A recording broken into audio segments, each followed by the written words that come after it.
That we did this on purpose.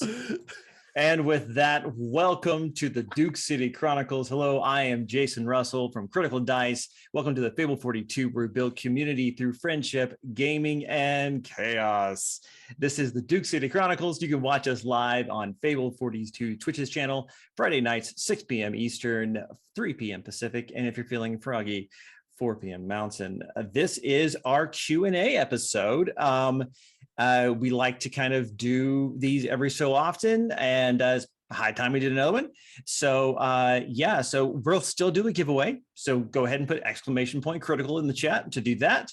If you haven't already liked and subscribed, please do that. This is a great chance for you to catch up on the series and kind of get the lowdown on what's going on and all that good stuff. Why don't you guys go ahead and introduce yourselves? Let's have Stacks start first.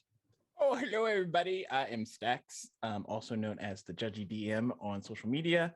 You can catch me anywhere where that name appears. And if it's not me, then let me know, because I play Gates from the Monsters playbook. And he's pretty cool. Like, he can do some things like walk through walls and turn into some people and like freak them out. But, you know, he's out here. He's doing his best. Doing his best. Bridget. Hi, y'all. My name's Bridget. You can find me on TikTok or Instagram at string_theories_. And I play Suki Buchanan of the Spooky Playbook. She is a ghost talker, tattooed art professor. Is she everything I want to be when I grow up, you know, just kind of generally. And she's been seemingly erased from this timeline in a weird way. Yeah, that's about it. And GW. Hey, everybody. I'm GW. You can find me here, Fable 42, every Friday, and maybe some other things coming up in the future, but we'll talk about it later. You can find me on IG and Twitter under GW005, 2B's, 2 zeros. And I play Quavon Whispers, aka Q, who is the Divine Playbook and basically the team's angsty, edgy angel boy. And he got questions. So many Lots of questions. Our missing member today is Anne. You can find her at Dusty Rose Illustrations on Instagram, and she plays Fiona Malik, the spell slinger, who has a demon trapped inside of her. Because I guess that's where you put demons. I don't know. But I've said too much. And I'm Jason Russell. You can find me at Critical Dice on Instagram and Heaven Help Us TikTok. And this is our Q&A. So do you think I should start with like a quick rundown of like the story thus far as a way of kind of starting? So I put like a synopsis in the Discord a while back. So the team came together in the first episode of The Cowboy, fought off some paintings that were coming to life. First became aware of the name Maxwell and met Sunny for the first time in the stream. In the monsoon, they meet Pima and Azotus, who are snake statues on I-25, and they were tasked with stopping La Llorona from killing more infidelitous men, and pancakes became a thing. In episode 3, The Name, they meet Eubank for the very first time, a hunter who used to run with some old school hunters like Frank Hibben. It turns out he was a werewolf, but actually he wasn't. He was actually an alien, and then he died, or did he? They also find some cool magic items and weapons and things like Suki's Spidey sense tingly head neckband, and some glasses let you be invisible and that kind of cool stuff. They defeat a giant golem, and in the center, Riley gets trapped in the Shadow Ward. They meet the 3 Fates, the Sisters Weird, and Suki trades away some of her luck in order to get a spell that will get him out of there as they fight against an incursion of an army from a different reality trying to come in, and they realize that the ley lines have been tampered with and that Albuquerque has an intersection of ley lines. In episode 5, The Order, probably one of our best episodes, another secret organization called the Obsidian Order is working in town. The team teams up with them for a short period of time until they turn heel, realize that they are siphoning the magical essence of a vampire and using his powers. They steal Katia to do it some more. They rescue Katia. They defeat the Order, and the Order was acting, that branch was acting against the wishes of the real Order. And so they were given some of their sweet, sweet gear and given a contact of Ambrose Pierce, who is their 12-year-old looking British boy leader. In episode 6, The Orphan, they realize that deep in the bowels of the former Microsoft headquarters, it's a word, they discover there's an AI down there with a robot body bent on destruction that they befriend, and now he lives with them and watches TV. In episode 7, The Traveler, there is a procurer of items named Doris Payne, a sorceress of some renown, who tries to steal the uranium at UNM's nuclear reactor. Yes, that's a real thing. But first steals from Sunny, the pawn demon. The team is hired to get that stuff back. They get half the stuff back and keep a nuclear explosion from happening, but in the process get sent back to 1945. In 1945, they meet Frank Hibben. They meet a KGB spy that turned out to be a cryptid himself. They destroy him. And in episode 9, the Order sends Fiona Malik, their top sorceress, to help get the team back home. And they end up hitching a ride on the Trinity nuclear test, which is also here. So when I say that this is a weird place, like I'm not kidding. And they teleport back to the future, bringing Fiona with them, and Riley gets absorbed into a ley line that was acting up in the process and doesn't come home with them, and Katia goes back to a different time of her choosing and doesn't return either. The team meets their newest member, Gates, who is the answer to the riddle I said earlier when I said that Eubank was dead, but not really. A piece of Eubank bonded with Gates, a med student from UNM, and now he has what we affectionately refer to as a passenger, and which gives Gates all of his cool powers. And then they track down a troll in the bottom of the university hospital, rescue Dave. Where is Dave? Who is Dave? And stop that and find the Shade for the very first time, who stole a piece of the troll's body. Last episode that we finished, they go up to the tram and interact once again with the Shade, who's trying to do something creepy with a dimensional portal evil crockpot thing and the monster from beyond. They defeat that, learn that the Shade, works for Maxwell. And then they keep a cable car from being destroyed on the tram, and get rid of a problem of a banshee. And then a dimensional wave or some kind of magical wave hits them in the car. Fiona protects them, and now everything is wrong. So basically, all that history I just told you may not be true now. Who knows? But we're going to do some Q&A now that we're all back up to speed. If I forgot anything, I'm sorry. I'm sure the chat is yelling at me now.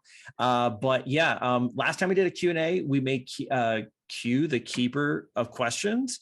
And so I think that is a good track to go on again this time. So GW, if you would like to kick us off. Sure. First question is for the keeper. Why you be wildin'? Like, what's going on? Like, what's really going on? Wouldn't you like to know? But why though? Is that a real question? No, it's not. No, it's not. Why you gotta be like this? Well, you see, GW, I was born at an early age, and I think because of that, what? No. Okay.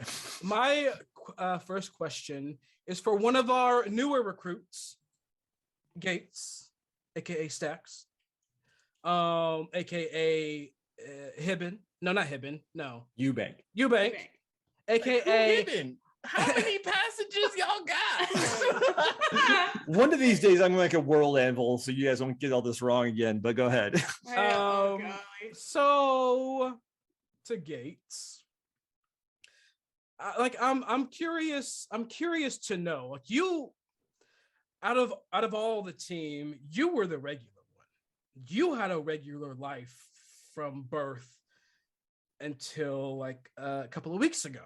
Like you were on a path, you were in school, you're studying to be in the medical field.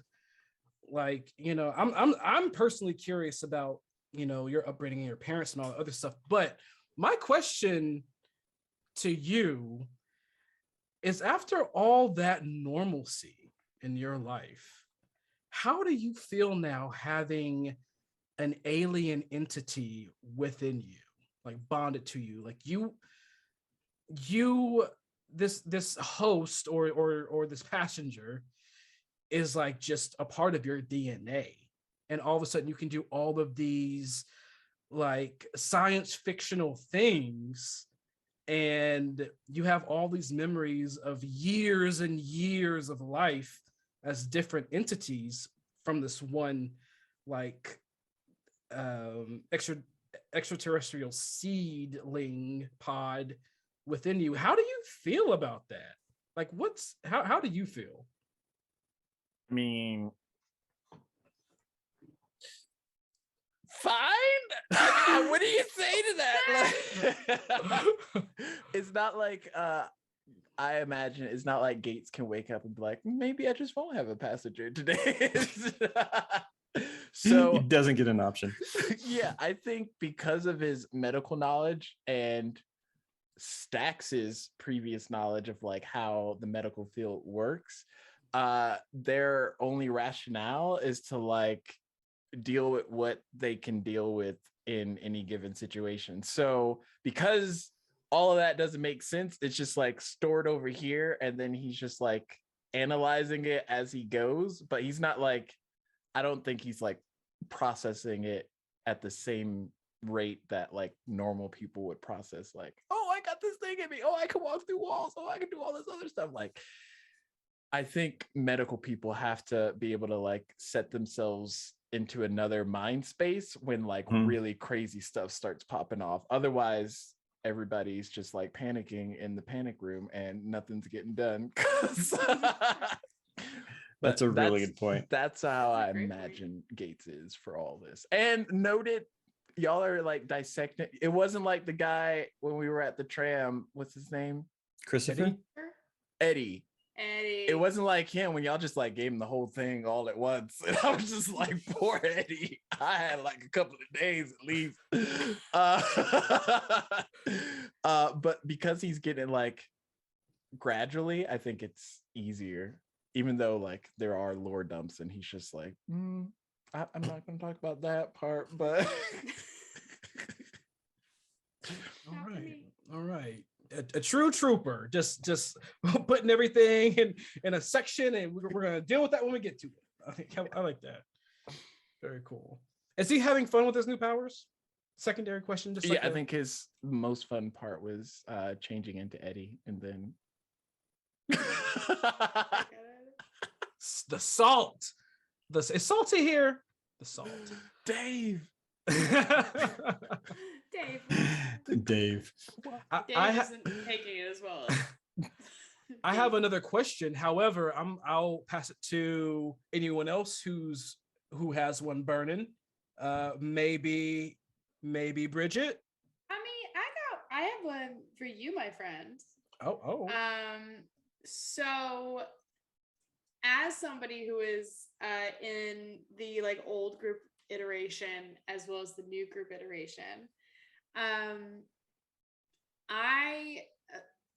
me personally, as well as Suki, has seen a marked difference in Q, where Q has sort of had to take on this sort of leadership role that we hadn't seen him in before. Like before 1945, you were like the edgy, angsty angel boy, and now it feels more like you're the guy who has all the answers and is keeping everybody together in this new group. So I'm wondering, like, is this role of leader something that he actually wanted, or something that he felt like he had to take the mantle of, like, you know, a general leadership role, probably from Riley, honestly, and sort of. That's terrifying. Did you steal Riley's Well, playbook? this was the thing. I did a lot of the talking when Riley was the leader, but like I feel like Riley might have like, had the most knowledge at the time. Yeah, I have a thought about that, but I want Q to go to GW to go. So I don't know how obvious this has been or not, but Q does a lot of things that he doesn't want to do. Mm-hmm. It's Q. The majority of Q's story is doing things that he doesn't want to do, but he has to do them. Definitely in the first iteration of the hunting team, Q. So Q has never been a follower, but Q has never seen himself as a leader. So with when it was him and Riley that were partners, like he could count on Riley to have the answers and like just all the past knowledge of things that he's been through that Q hasn't been through, and like he was the book. He was the book. Q was the weapon. Q is a living weapon. So his hunter strategy before he met Riley was just like he knows where to go. He gets that supernatural feeling. He goes there, whatever. There's a situation, he deals with it. A lot of times he was alone. Sometimes every now and then things would line up and there would be others there that he would kind of side with, even though Q thinks almost everyone doesn't know what they're doing, and a lot of people that do this can end up dead because they just don't know, and they get really risky, blah blah blah blah.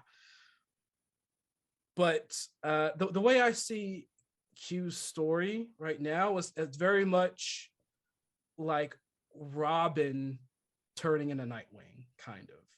Even though like Q will never be like, oh no, I was always like Batman or whatever, like never Robin. I'm no one's sidekick, whatever. But it's definitely like he could just do what he does and rely on Riley to push us forward to know things. But now that Riley's gone, and especially it's a very good thing that Q had that spiritual journey that we all had when we were trying to get back to the future, like when that spell, the spell had us in our own minds and dealing with our like inner demons. If Q did not face his inner demons with always needing to protect his family, always needing to do this and having to be physically perfect on everything and blah blah blah, and being less aggressive, because Q was always so damn aggressive. He was always ready to go. But after kind of his guardian angel, his guide, kind of showing him all the things that are completely out of his control. Like there are some things that just you can't swing a sword at.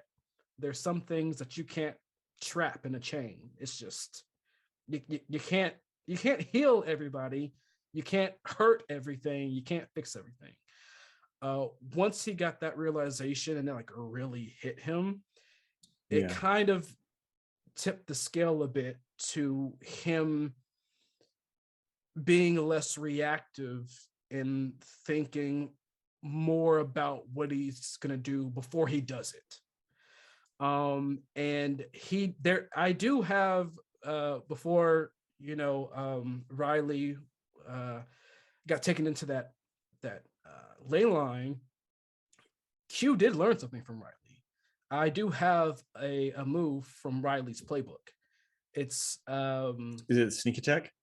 I think no, it's precise strike. Oh, precise strike, yeah. Yeah. Riley, Q watching Riley with his guns and just the precise way that he would like put salt on his knife, and he would like be a sniper and whatever. Like Q saw that and learned from it and used it himself for his own spiritual like weapon stuff. Yeah, it's a force versus finesse kind of thing, exactly. Yeah. And since that vision, and since Riley has been gone, I did one of my level ups. I did take another boon. It was what was it? intelligence. It was sharp. You're sharp. Yeah. Sharp. Yeah. Like I was just like, I have to be smart. Yeah. It was like, right after you guys lost Riley too. And you're like, I'm taking sharp. I'm like, that's not a bad idea. Yeah. Like, cause right. Q's stat for sharp before that was 0. So he was like, I gotta be smarter. Riley's not here. I gotta think for both me and Riley. And then like he's already been like protective, but like now and Q has a different goal now. Like his angelic guide changed his purpose, and it's to protect one of the hunters, one of you or us all. So it's kind of like he's trying to think with a different part of his brain and trying to be less aggressive, and just to understand that we're all here doing the same thing for some of the same reasons, some of the different reasons or whatever, but it's just going to go a lot smoother if everyone can trust and lean on everyone. So that's kind of the long answer. So yeah, he does feel a sense of ownership in a way of our team. Yeah, no, I love that. Yeah. I like that a lot. Yeah. I feel like I was talking forever. I'm sorry. No, it's fine, dude. No, it's really interesting. Like as like I know I'm like a 30-year-old woman, but like as Suki, seeing Q grow in that way, it was really interesting because like when you were super angry at Riley in 1945, like when we got to 1945 and me and you had that talk over 2 chocolate malts, it was just like, it was very interesting to see. Yeah, no, it was just like, it broke my heart in such a good way. But I love that scene. It's so good. If I could, toot both of our horns, toot toot. But it's so lovely to see, like just now at the last episode that we recorded, when you were like, we have to go see Sunny, and I was just like, oh, he likes Sunny now. Like I've been hoping, and like I was really hoping that like you'd get there, because like I feel like you guys would be such a good duo.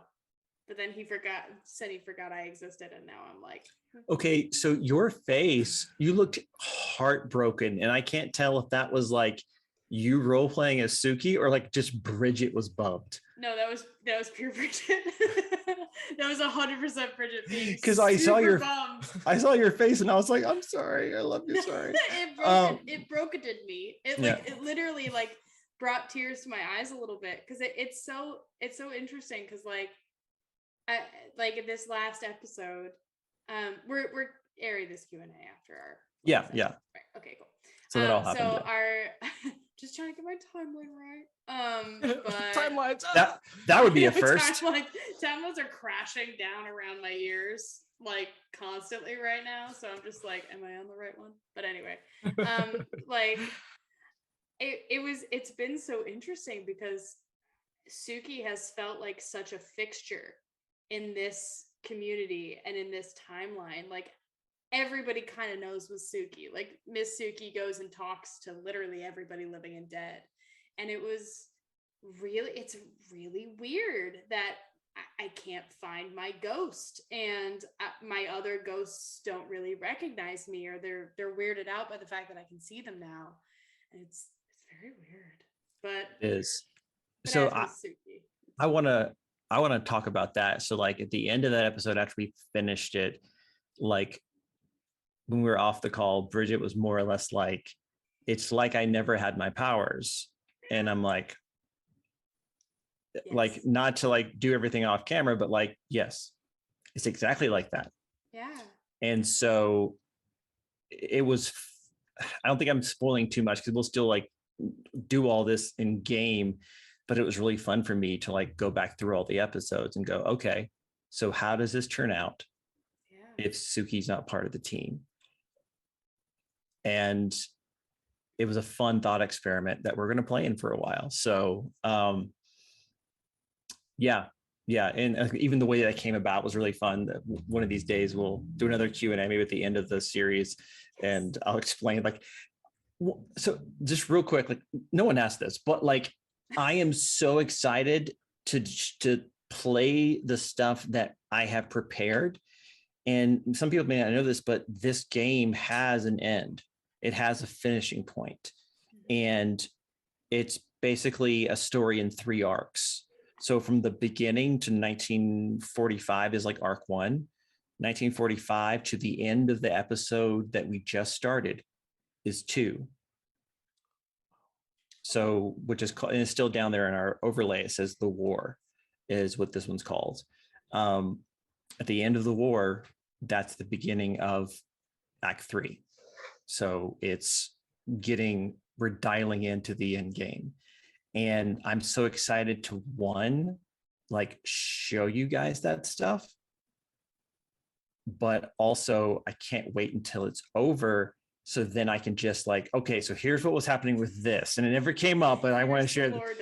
Yeah. Oh, it'll have to be like a 2-hour stream where I'm just like, okay. And then everyone's just like, Jason, we don't care anymore. I'll care until like, yeah, you might, yeah, we don't know. Yeah.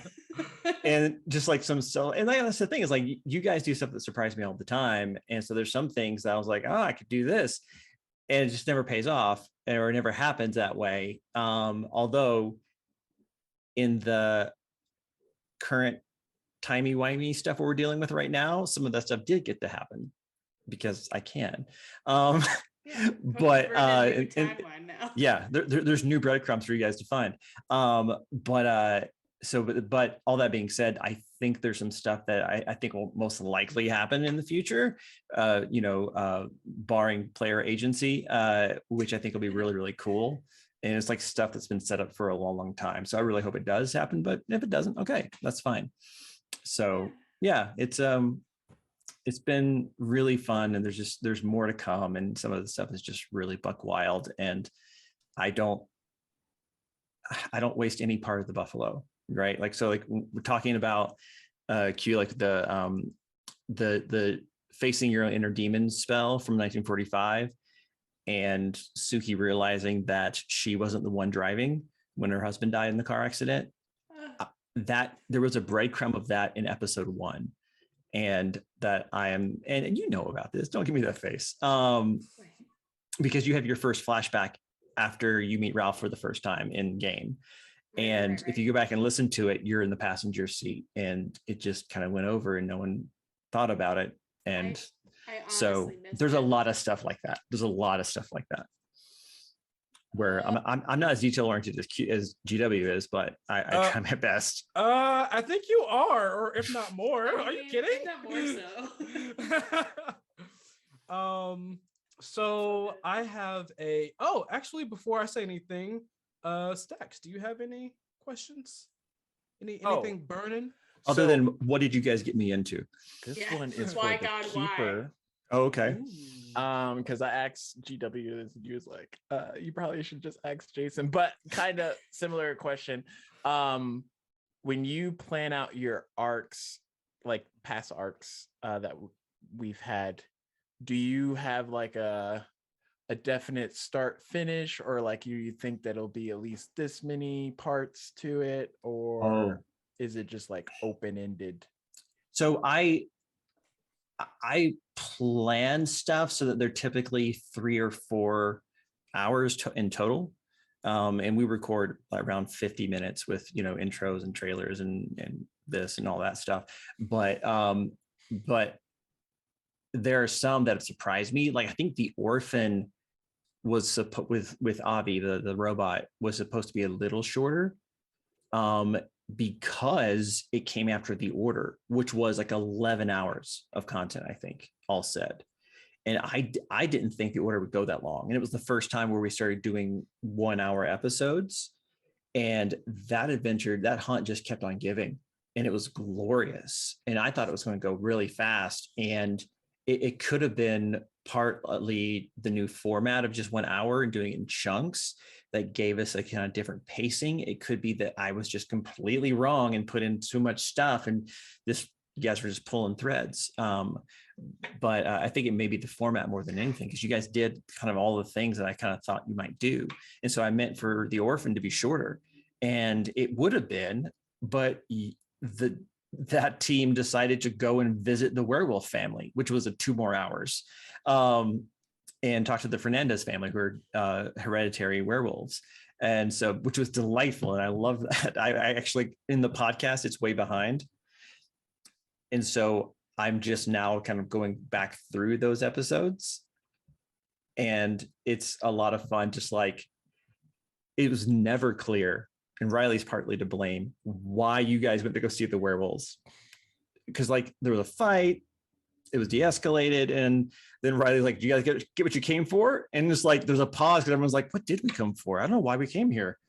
Just sounded cool to go visit werewolves, I guess." So yeah, so all of that to say, Stacks, I typically plan them to be about 4 hours long, and sometimes player action makes them longer, sometimes player intelligence makes them shorter, but they all more or less have the same kind of layout in my notes. And this is the only game that I write like notes for, because of real life historical stuff, lists like a block of like clues for certain situations and people. When you guys like roll to investigate a mystery, I kind of want to know what's here to discover. I think maybe now, after doing it for over a year, I could probably not do that and I'd be okay. But I like the crutch. And so I will continue to use that crutch, which is sometimes a cudgel. Yeah, so yeah, that's basically how that goes. I love that. I don't know if I would call it a crutch, because I mean, I feel like, Jason, you and I have talked about it before, a net, but like I'm a planner.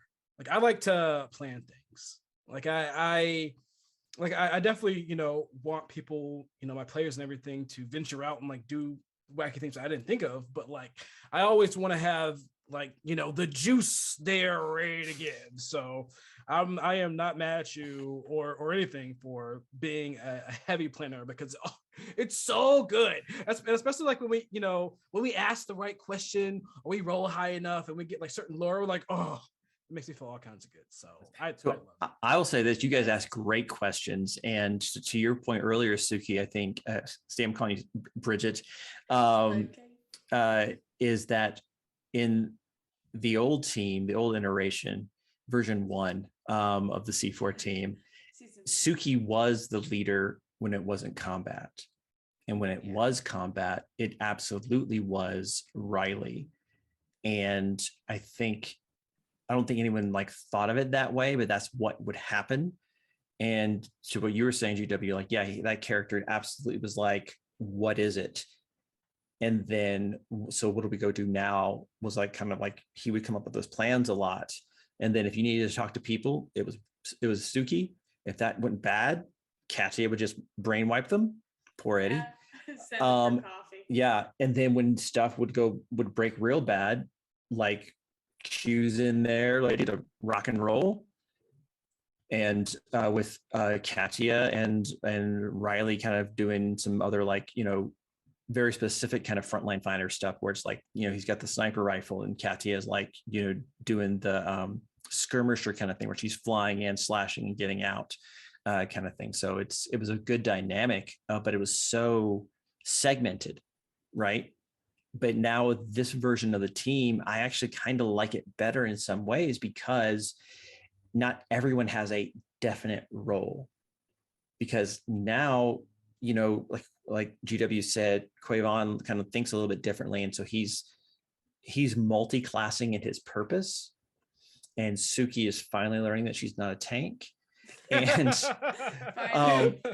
just took the Jinx feat to realize that I have a little bit more finesse things to do, which was like it really rounded things out. It was really good. And I love that Gates is like an infiltrator. He's like, when Gates in that first episode with him, pretends to be the attending physician so the guys don't get caught in the pharmacy storeroom, was great. And the fact that he could just like phase into things, like it's a great role that you guys didn't really have a sneak before, because Q can't teleport places he hasn't been before. So how do you get in?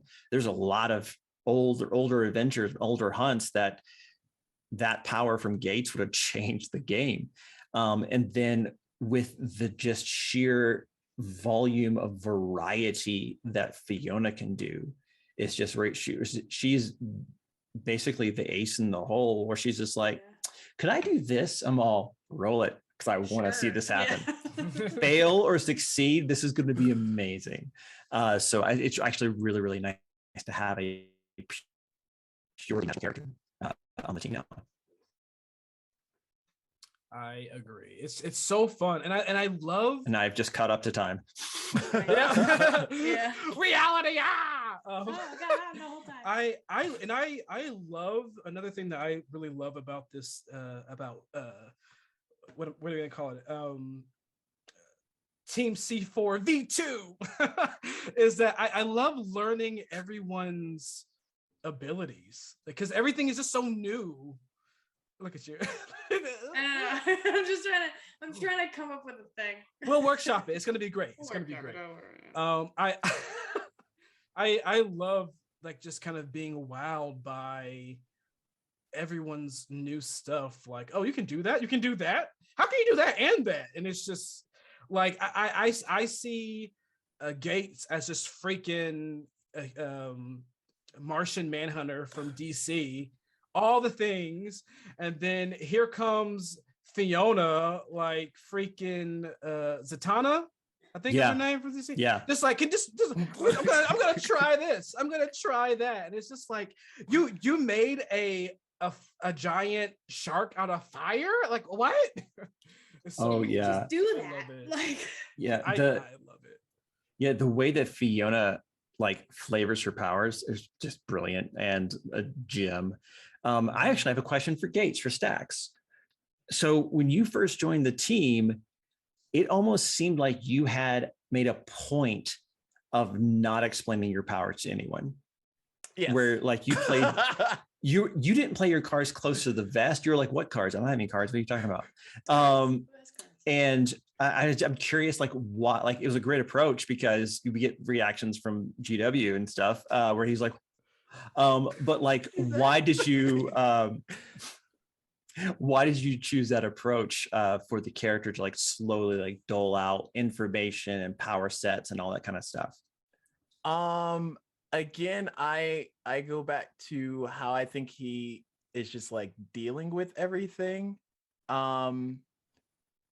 When I was talking to you, Jason, about Gates and everything, and we were going like brain scheming, there was like different arcs or like directions I could have went with them essentially. But I felt like in my position coming into like a new team, having like a very strong personality might have been like too much of a clash with his power set in question, because you can like, you'd be like, oh, you walk through walls, what else you do? But take it more of a passive role and like just, oh yeah, I could do this, and when we need it to happen sort of thing is a little bit more fun to play, because I don't think Gates at any point thinks that he's like this, even though he does really cool stuff, I don't think he thinks that he's like this heavy hitter. Like put him against Fiona, like he's small stones or whatever you call them, small potatoes. So he doesn't have like a lot of like A, knowledge of hunts or anything like that, and then B, just like confidence in his abilities enough to like push himself to the next level. You role play the I don't know what's happening here really well. It's all in the facial expression. But no, because it even like in your decisions where like there might be like a strategic move on your playbook that you can, oh, I can do this, but instead you do something else because it feels real, and the panic and the indecision and the is like on point. Like it's really, really nice to see. I think you do it exceptionally well. This actually ties into my question for Gates. Ooh, I love the segues. No, I like love it. Give them all the questions. We gotta take a moment. It presents itself. So the question that I have verbatim is, why is Gates going along with all this? Like, it's like because all to Jason's point, where it's like, it has been so beautiful to watch you play a slow burn, which is so hard to do, is to keep all of your abilities and things close to your chest until the need actually arises for it. So good. As an sort of very powerful being that doesn't know that he's a very powerful being, does Gates actually kind of like being part of this group, or is he sort of like playing it because he's just like, I don't think anybody else understands the feelings that I'm currently having as I'm being inhabited by an old man, alien werewolf man From space. from space? This is true. So to answer that question, Bridget, I think it's something that we all pull from ourselves. Like all of us want to wake up and have superpowers in the morning. Like that's something that is unsaid, but well, sometimes we say it. These But are true facts. I think given the situation, if you're thrusted into like hunting, being a hunter for all these crazy things, like, yeah, that's like top of what everybody wants to do, but like no one really gets that chance to actually do it. So for Gates, yeah, he grew up, you know, went to school, became a med student, but like if he was given the option of being a hunter at an earlier stint, like most people would just like pick it up, even if he didn't have the passenger at the time. But I think because this is just like that unfathomable thing that's like once in a lifetime, Gates is just like here for the ride. And as long as everybody else still wants him like there, he's gonna like, yeah, I'm gonna I mean, I'm we gonna always ride do. in the Mustang, as I'll sit in the trunk if you need me to, Miss Suki. Just like take me along. Oh, I love it. Bless your Oh heart. So cute. Aw. That's It's so- awesome. That's lovely. Oh yeah, but how, real question, how did we get the name C4? Because y'all were like, Hey, this is a great question. Wow. Stax asked us this before we started recording, and we were like, that's a good question. Yeah. I mean, can answer that. Yeah, But you have the acronym, right? So yeah, it's kind of an acronym, but not. So the way it started, because we were all thinking of like what would be like, you know, because I'll be honest, like I'm always one that's like, oh, I want a cool team name. We have to have a team name because we're bonding, and we have to have like a cool team name, so when they call us, it's gonna be really cool, whatever. That's me. And so it just clicked. Like I think this was before. I think this was after the first explosion. So it was when, like, I was mad. Like the first time I got really mad at Riley was like he detonated like a bomb, or he like had a like an automatic Grenade. rocket. It was a rocket grenade. propelled grenade. Yeah, Yeah. rocket grenade somewhere, like shoot at us, because it was me and Riley in the middle of like the Order was attacking us, and ghouls were attacking us from every angle. We were literally in, it was me and him in this circle of ghouls and Order people trying to kill us. And he, without like letting me know, like we didn't even plan it, he set up, he had like a rocket launcher or whatever, like a grenade launcher set up somewhere. He detonated it remotely and aimed it directly on us. Oh, it was worse than that, GW. He had it in his hand and fired it into Zach's chest, and you Yeah. guys were within 5 feet. It was Yeah. after I And then stabbed he that says guy. your safe word, cowabunga, Yeah. and you're just like, what? No, and grab him Yeah. and teleport. I saw the explosion like right before we bamfed.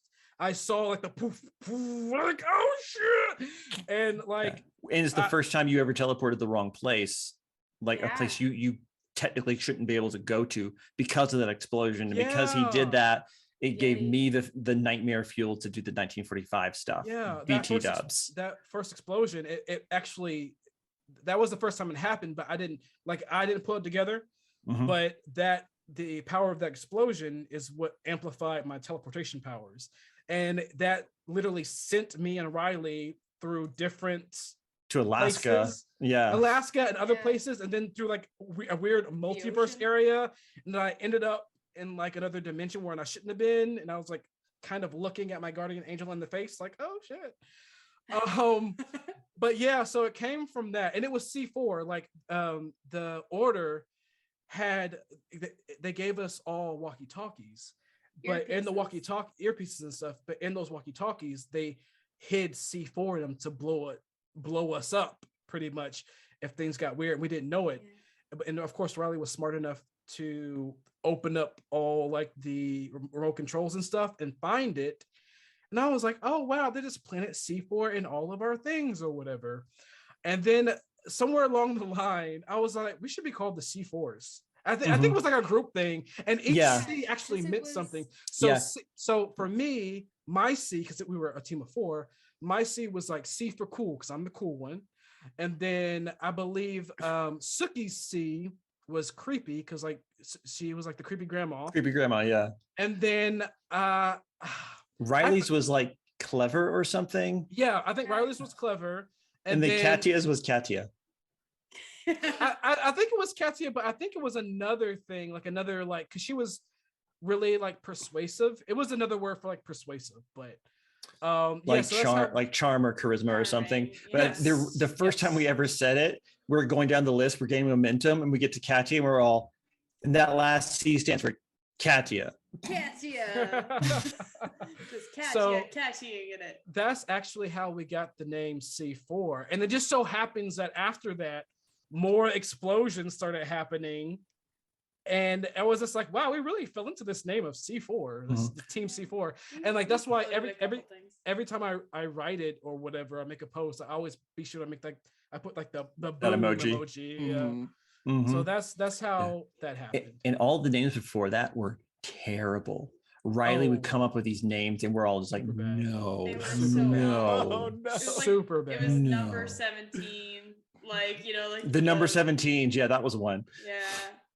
I don't even remember why pancakes. the number. Oh yeah, because of the because of the frontier pancakes. Yeah. I was trying to go back in our Duke City chat, because I remember there was like a number of things. Like I like literally numbered them, but yeah. But I fell in love with the team C4. Yeah, it worked out really well. Yeah, that's how that happened. I have a fun question for Bridget. This is fun. This is just like a put your foot up kind of thing. I would if I could. So for Suki, I've thought about this a couple of times, and I've thought about asking you in passing because it's just so funny. But I'm going to ask you now, on a daily basis, Bridget, how much Bengay does Suki have to put on herself before bed? Because she be doing some wild stuff for a 70-year-old woman. She's all of it. She's a brick house, man. Like she just is like sinew and muscle and stubbornness. Like it's, but I think the correct amount of Bengay is a bathtub full. I think she just sort of spreads it in the bathtub and just sort of like rolls around, gets all the joints that she can, because bless her heart, Suki has to remember that she's not as young as she thinks she is.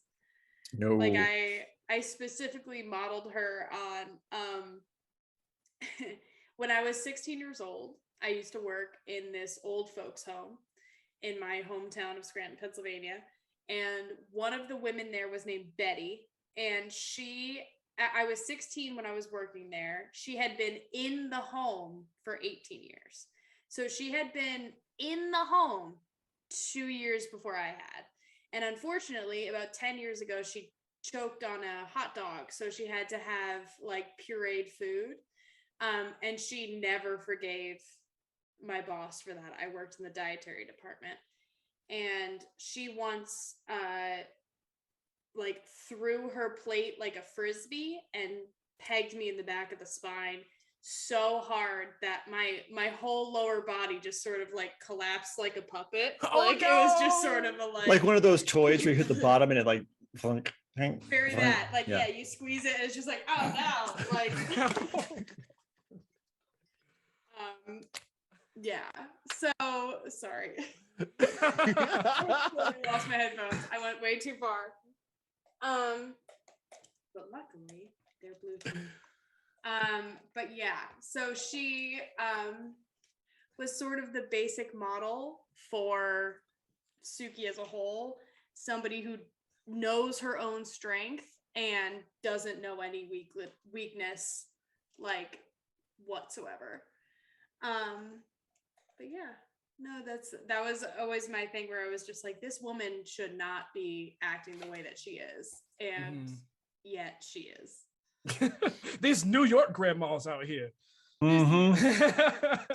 So any other questions? I've got 2 questions that I can kind of be like the end, but we are getting close to that time. Any other questions that we're burning from the cast here?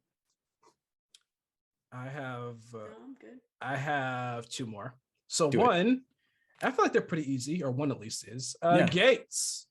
So I've always been one, and you do really good with this. I've always been one to really like to delve into descriptions and stuff like that, and so you can kind of like see what I'm saying or feel what I'm feeling, that kind of thing. I'm so curious. And this was a question that when I was writing, I was like, oh, I've always wanted to know this. Was this really like a Gates or Stacks thing? But I've always wanted to know this. When Gates uses his elasticity ability, when he like stretches himself, how would you just say that feels? How does that feel to him to just like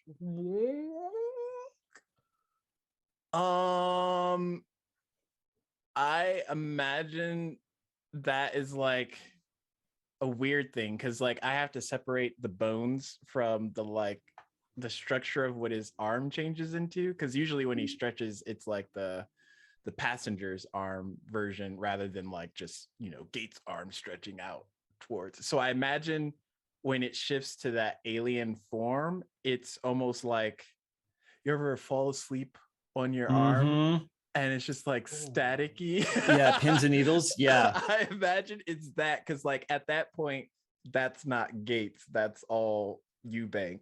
So it's just like this foreign entity just taking over. I always use that phrase organic static to describe it when you do that thing. And that's what I'm thinking of. You're exactly right. The pins and needles, arm asleep kind of thing. And that was the best phrase I could think of. That's why I keep saying organic static. That's right on the nose. I love that. I have never heard that before, and I love it. Organic static. I love that. Have I not said that out loud? Is this headcanon? Is this headcanon? Is headcanon real canon? All right, go ahead. And my very last question. I mean, this could be seen as a deep question, but maybe not. Suki, you ready? Yeah. Okay. And I'm going to ask this from the standpoint of Bridget. Bridget, when the realization hit Suki that it wasn't her who killed her husband in that car crash, what was going through your / Suki's mind? Because that was an emotional moment.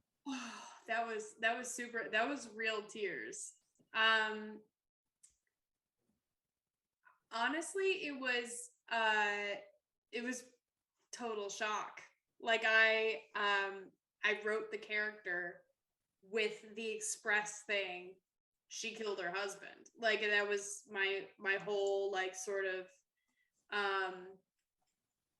like a lot of motivation for things, like always making sure everybody, buckled up when they were in her car, always making sure. Well, I think it sort of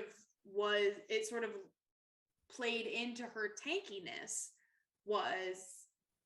She was like, I don't care if I die, nobody else is dying on my watch.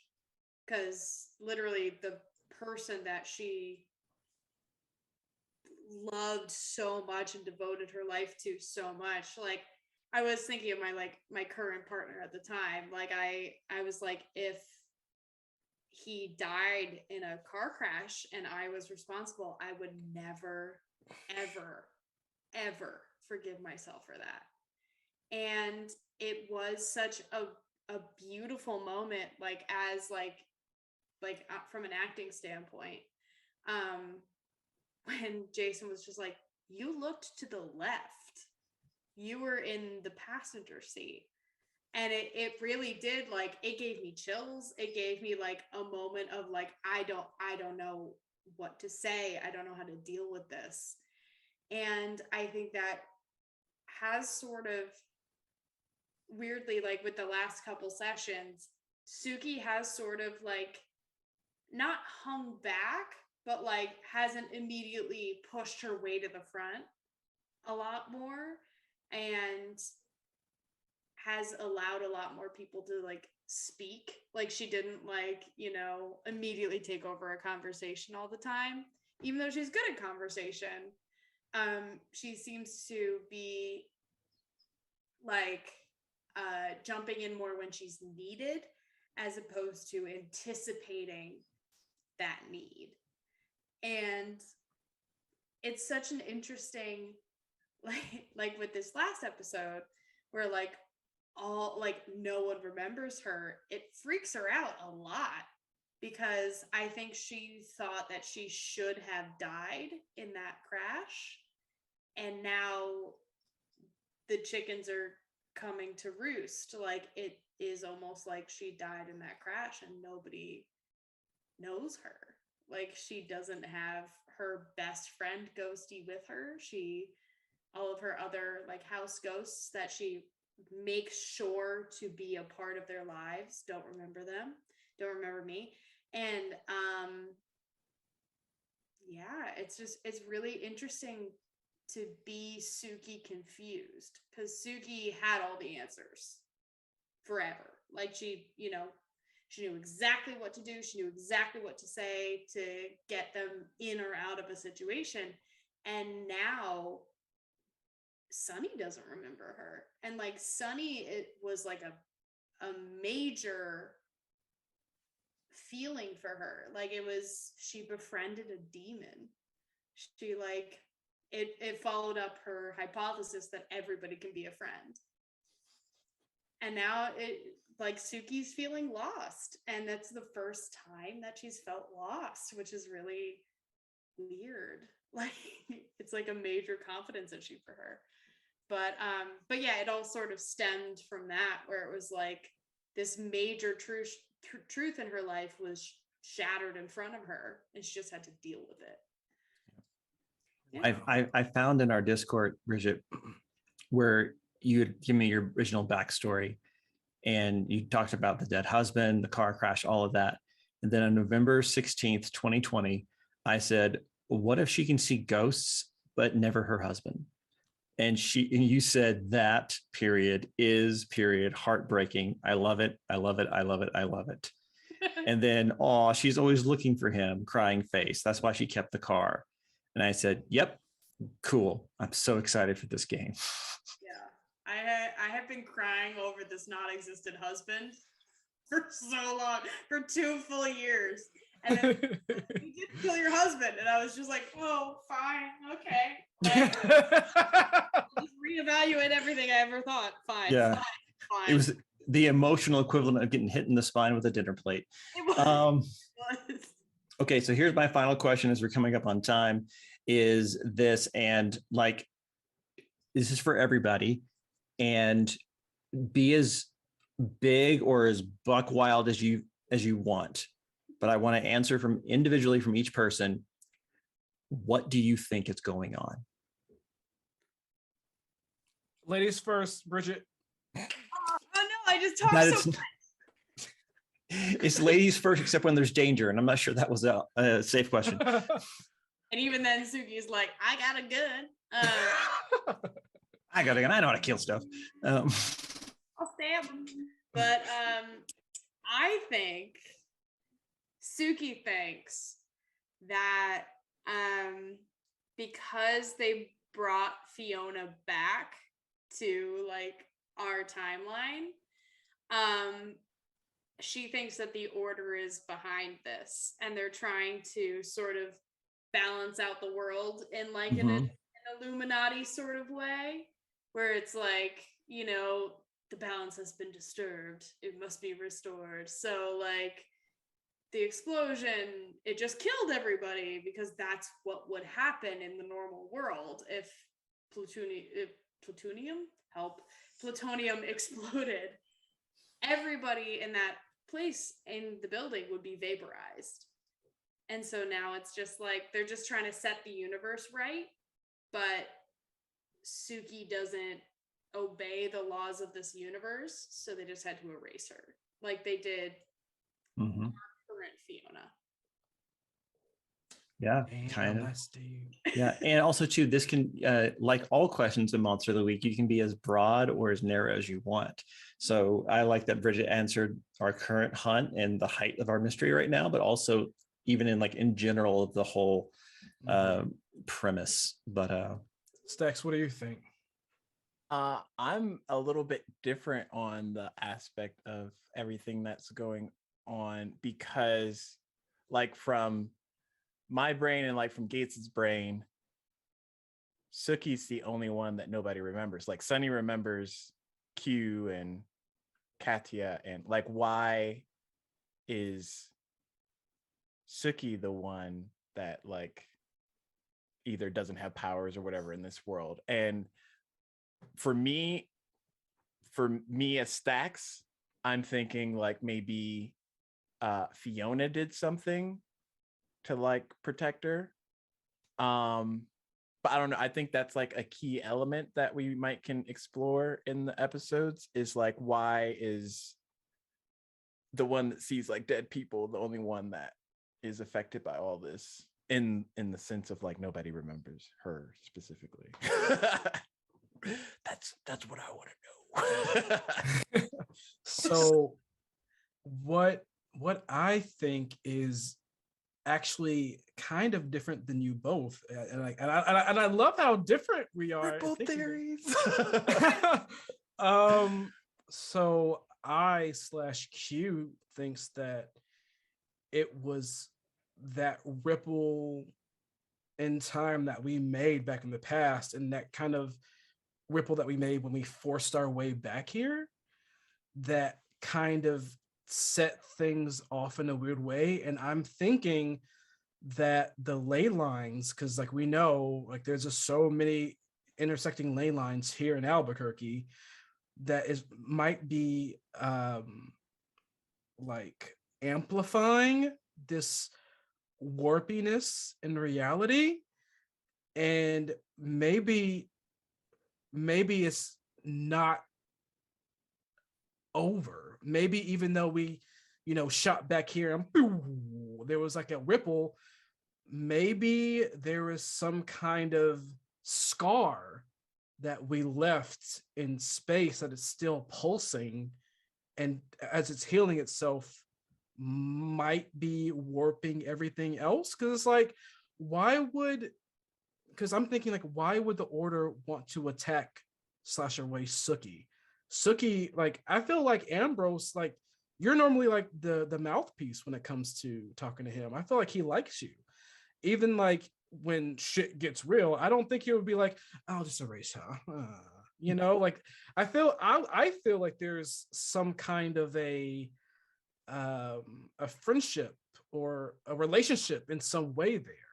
So I feel like he wouldn't just give the order to, erase you in that way.